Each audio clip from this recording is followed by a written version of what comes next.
And what about when you see a guy like Michael Jordan? Do you ever say to yourself, am I better than? Do you consider yourself? Yeah, is he better than you were?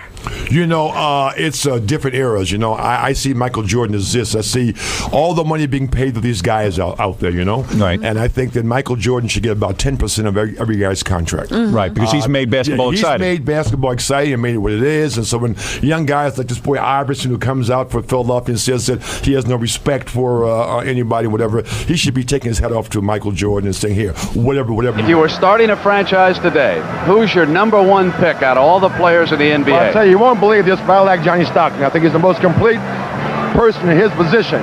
But Magic Johnson is still my favorite because he's 8 inches bigger. All right. It's the sunlight. If you were playing today, how would you fare against today's centers? That would be dishonest. I would think that that'd be a license to steal. steal. See, I'm happy that I have a big mouth because I can say it's on my own, Bill. It wouldn't be a license to steal. You're right. I would love it. Oh, are you kidding me? I mean, it would be a joke.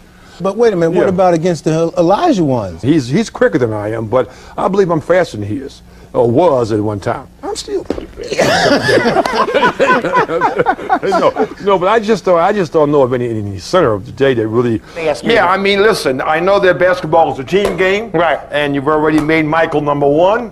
But if you had to have Wilt against Michael, my prime and his prime, how much money would you be willing to bet? Wow. You think you could have beaten Michael in your prime? He would take you outside. He shoots from the three-point arc.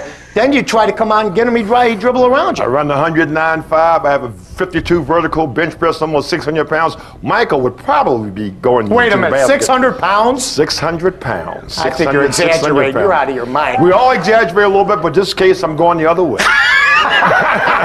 Yeah, if any doubt in your mind that if you were in your prime today, you would be the dominant player in the game?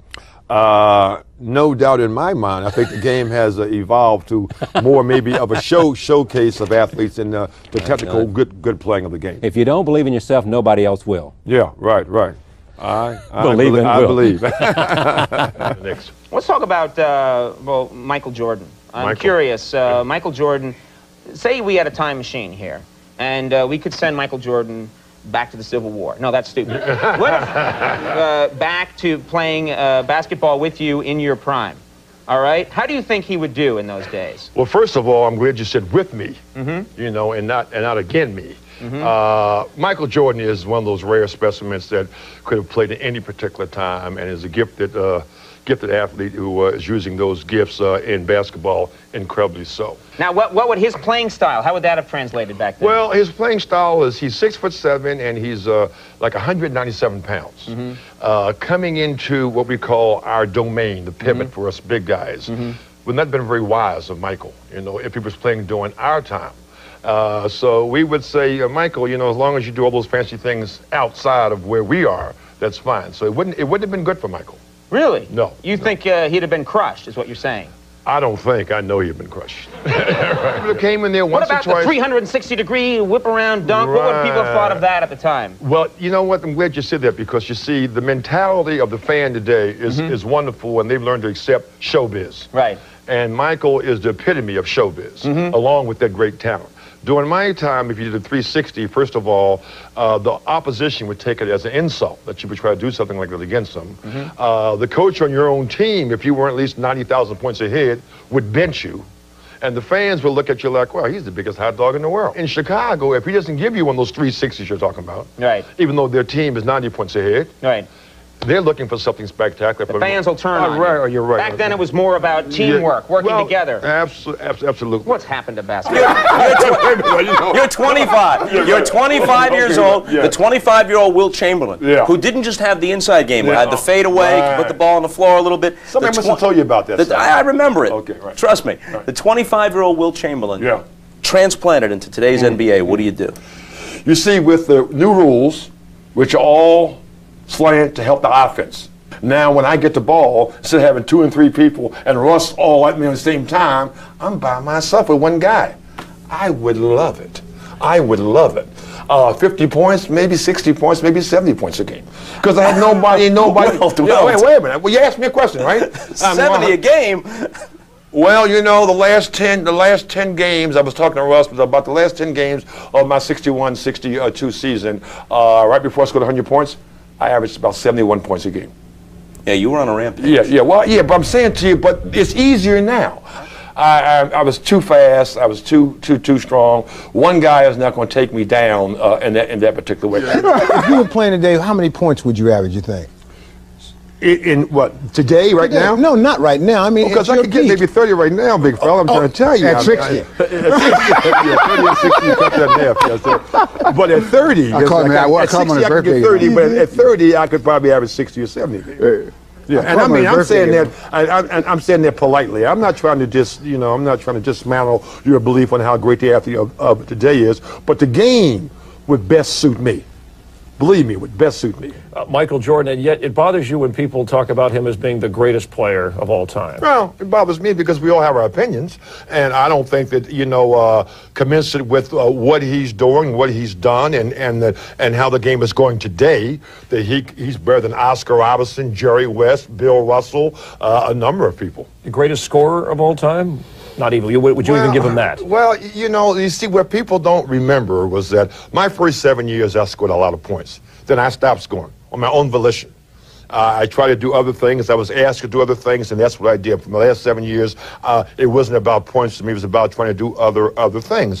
So when they compare me with Michael's averaging 31 points for his lifetime. I averaged about 30 points for a lifetime. But I stopped scoring. Understand? Like I'm saying, so if I had continued to score, I would probably be averaging 40 points for my whole lifetime. Does that make me the best scorer? I really don't know. But one thing I do know, that all the years while I was usually scoring all those points, I was leading the league in percentile shooting. And that's also important because if you take all the shots, then you should be making the highest percentage. I mean, there are guys like Charles Barkley who shoot 54, 55%. If he shot as much as Michael, he'd be scoring more points. Now, Michael Jordan and you, for a while, went back and forth. I think there's a mutual respect after you guys met and stuff like that. I contend Michael Jordan is the greatest basketball player who ever lived. I would put you number 2, only because you only won 2 championships. He played below the rim, and you basically played above the rim. I thought Michael was known for playing above the rim. He shoots now the jump shots. He's going to win 5 world championships, and you had players on your team that you could have won more. I have a friend of mine who I talk to about once a week. You know what he says about Michael's 4 championships? He doesn't say anything about it. Because he has 11. Bill Russell. But this is amazing. And you don't, wait a minute, and you don't say he's the greatest because he has 11 championships. Casey Jones has 10. I don't think, you can predicate how great a guy really is or because he has championships. There's a lot of guys on those championship teams who've done nothing. Michael happens to be, if you want to say Michael's the greatest, I think he deserves all the accolades that you really want. I think the man has done more for basketball than any one individual. Even you? Any one individual. And I'm also saying, too, for those players out there today who maybe don't quite respect Michael as they should, almost all of them should be giving about 10% of their salaries to Michael because they, that's who they owe it to. You understand? And 10 more percent maybe to Wilt. Right? No, really. You understand? And he, if you read my book, which I hope we're going to talk about. We're going to talk about when we come back. Okay. If you read my book, you will understand that I say a great many things about Michael. But one of the things I say about Michael that I truly believe in is that when the man steps on the court, you're going to get 100% from Michael Jordan, and that's all you can ask for from any athlete. Make some pretty interesting statements here. You talk about in your prime how you think you would have maybe stacked up against Shaquille O'Neal, or what do you think would have happened, you versus Shaquille O'Neal today? Because people sometimes lump the two of you together. Yeah, because we're both terrible foul shooters. But other than that, Shaquille and I is like comparing me with Clark Gable. In this case, I'm Clark Gable and he's me. He plays an entirely different type of basketball game. He uses his physicality, and he's a big, strong young man, and that works well in today's game. If he was facing me and other guys of my time, not so good. I mean, I'm a guy bench pressing around 600 pounds when I was at my best. 600 pounds? Yeah, right. So, give me a quick rundown on some of these guys who are playing today. Shaquille O'Neal? Strange-looking guy, right? Yeah, he's a big, strong, powerful guy who runs over top of people. Right. Yeah. And but do you like him? Oh, I like him, and I think that because he is a celebrity, he brings something to the table. And well, what about as a player? As a player, for his size, he's extremely agile, you know, and I think that he could be taught to play a whole lot better. You're saying he's not he could be a great player, he's just okay because he doesn't put out? Well, he puts out. I think that now that he's getting himself back in shape a little bit, he can play a little better. But he seems to have problems in the last quarter. I see. When the Lakers lose. So it must be, if it's always the last quarter, it's about shape. The book, Who's Running the Asylum? Now, you said George Murzon in many ways has more talent than Shaquille O'Neal. And if you had to choose between Shaq or George, you would take George. This is in your book. Now, explain this one. Yeah, now you're leaving off something. I'm saying as they call fouls, though, today, you know, Shaq gets away with what I would consider murder. So they let him go. Yeah, I mean, I would think that when you dip your shoulder and you run over top of a guy and the foul's called on the guy laying on the floor, you know, you're getting away with something. So Shaq is allowed maybe to score some points that maybe he wouldn't get. You know, but if you made it a straight-up situation and gave the same rules and regulations to Shaq as you give to George Murzon, Murzon has a better touch around the basket and he can score more points. And if the Bullets had enough sense to give him the ball 20, 25 times and let him shoot the ball like somebody else, Murzon may be averaging 30 points a game. But for some odd reason, they don't want to give the ball to Murzon like that. Oh, wow. All right, does Shaquille O'Neal, did he deserve to be on the NBA's 50 greatest all-time players You know, list? that's an objective thing by guys, including myself, who voted. I did not vote for Shaquille. I think that maybe he has not put enough time as a professional to be on that list. I don't think he has. Maybe 10 years later, in the 60th year, he may be there. And he's getting better and better and better. But that list is for people that already have accomplished things. You don't think much of Jabbar? I think a great deal of his ability on the basketball court, the greatest offensive force I had ever seen. Unfortunately, still is. Well, you know, that I've seen. You know, but not as much as Michael. Do you think? Well, you know, I think that maybe Michael is he's unbelievable. Michael's he's over here. Yeah, let's talk in about a different zone. Let's talk about Jabbar for a second, who I believe you know, had one big problem, and I might have been his problem. I think he feels as though maybe I was the guy who's standing in the way of true immortality for him, you know, because we were sinners and somewhat rivals and maybe doing some of the same things. And so he spoke out against me in a few ways that I think were not too complimentary. Yeah, and so that's what you resent. Well, I mean, I resent that because I have a great deal of respect for him. I have criticized some style of his play, like a rebounding later on in his career, maybe not retiring, you know, at a time when I thought he should have. You know, but but suppose you'd had a sky hook.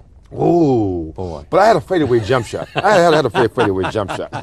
Before we go, though, how much would you be worth right now if you were 22 years old coming into the league with the talent that you had? How much would you be getting a year? Well, I was a pretty bodacious character. I would have probably asked the owners to give me their team and let me pay them. Okay. We're going to be back with more Wilt Chamberlain. Be an agent. Talk to me about race for 1 second. Larry Bird is considered a great player, but don't they sort of elevate him because he's a white guy?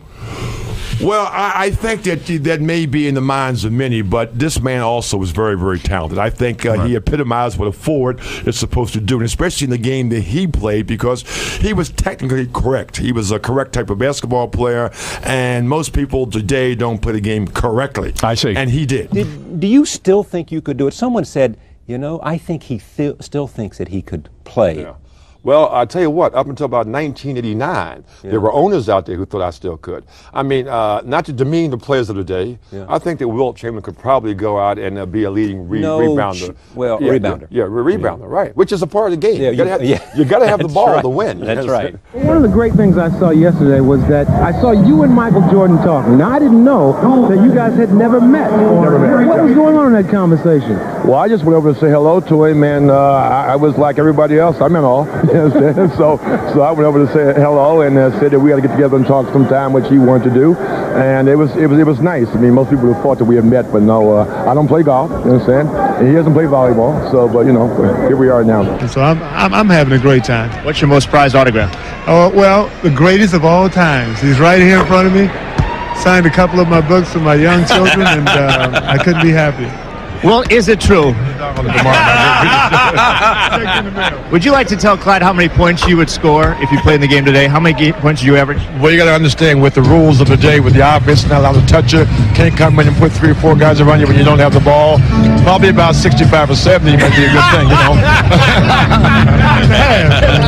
All right, thanks, guys. Back to Dick and Hubie. And that's conservative, I bet. Right? Well, you know what's interesting, Dick? Every time they say the strongest man ever to play the game is Wilt Chamberlain. Charles Barkley, you like? Love him. Love Charles Barkley. I think that not only is he outspoken, and I like that about him a little bit, but he's a great basketball player. Patrick Ewing? Patrick Ewing, a great jump shooter. I like to see him play with his back to the basket a little bit more as a center. And David Robinson. David Robinson seems to lose his heart when it comes to the big ones. Right. Yeah. No heart. Yeah, when it comes to big. No, but I mean, cute little story. I went to a psychiatrist, you understand, you know, and for about a month on my free throw situation. After a month, I gave it up. Somebody else paid for the sessions, $50 a session. I won't say it wasn't, you know. And after I came out of it for a whole month, the psychiatrist was a better free throw shooter than I was. You know, and so that's how.